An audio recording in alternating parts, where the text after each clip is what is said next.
Guillaume, talk to me about the impact that this has on you as an individual coming to the hospital and visiting the kids and the other patients that are here.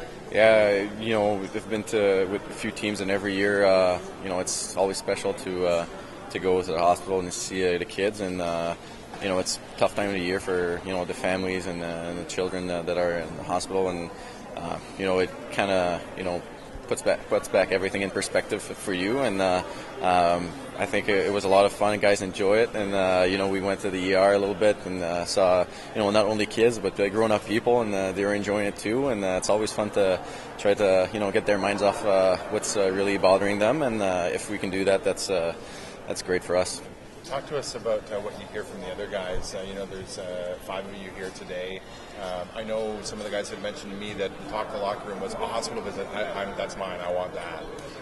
Obviously, there's an emotional draw, and you spoke to that. But talk to us about how the rest of the guys in the locker room look to this. I was actually really surprised because we get asked to do whatever appearances, and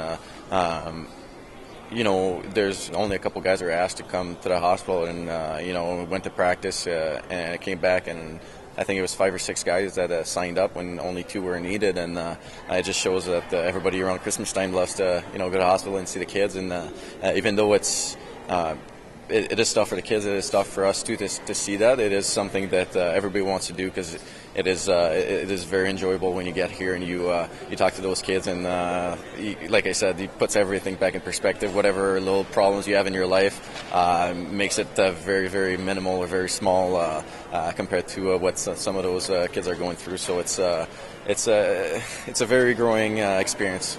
You're in the Christmas spirit as we get ready for this conversation. You're singing carols. Yeah. Where will you spend Christmas, Guillaume? I will be in my fiance's family in Minnesota.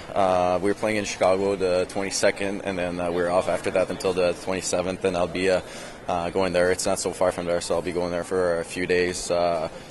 Since there's her family, my family. We live in Quebec City during the summer, so we traded off that since we're in Quebec City during the summer, that we're going to go see her family for Christmas. So that was the trade-off. But it's I enjoy being with her family, but it's always hard being away from your own family, and I know that's a lot of things that the guys have to go through being pro athletes. Actually, this year was I think one of the longest break I've had for Christmas. Sometimes you don't get to go home, so. I love Christmas, and it's hard not to be with your close ones during that time. If you're around the karaoke piano and somebody said, Guillaume, you need to pick your Christmas carol, what carol is it? Yeah, it'll probably be the old Wham! Last Christmas. That's one of my favorites. I don't know why, but I like it a lot. Or the Baby It's Cold Outside. I was playing the Elf movie. Love that movie too. Probably my favorite Christmas movie. So. Perfect. Maybe in your native tongue, Merry Christmas to everybody. Joyeux Noël à tous les francophones en Colombie-Britannique. Merry Christmas, Abbotsford, from the Pediatrics Department at NIH.